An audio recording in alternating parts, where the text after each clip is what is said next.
D9 न्यूजमध्ये आपलं स्वागत आहे। मी अंजली आणि आज आपण आहोत भोकरदन तालुक्यातील लेहा येथे, जिथे श्री अंबाभवानीचा उत्सव मोठ्या उत्साहात साजरा झाला। लेहा हे गाव माता अंबाभवानीच्या भक्तीत पूर्णपणे रंगून गेले होते। 4 दिवस चाललेल्या या उत्सवात धार्मिक कार्यक्रमांची रेलचेल होती आणि गावकऱ्यांचा उत्साह ओसंडून वाहत होता।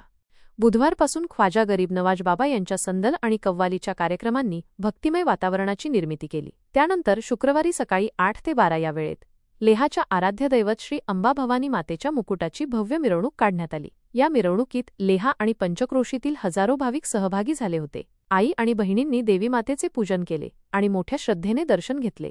रात्री 9 ते 4 या वेळेत इतर धार्मिक कार्यक्रमांचे आयोजन करण्यात आले होते, ज्यात संपूर्ण रामायणावर आधारित रामकथेचे सुंदर सादरीकरण झाले। त्यानंतर पहाटे 5 वाजता श्री अंबाभवानी मातेच्या स्वारीचे मानकरी सुरेश समकाळ यांना देवीचा पारंपरिक पेहराव चढवण्यात आला आणि देवीच्या स्वारीसमोर नवसाची पोत खेळली गेली। लेहा गावातील सर्व नागरिक एकोप्याने आणि धर्मसमभावाच्या भावनेतून या उत्सवात सहभागी झाले होते। पिढ्यानपिढ्या चालत आलेली ही परंपरा त्यांनी मोठ्या आनंदाने आणि उत्साहाने जपली आहे, हे खरंच कौतुकास्पद आहे।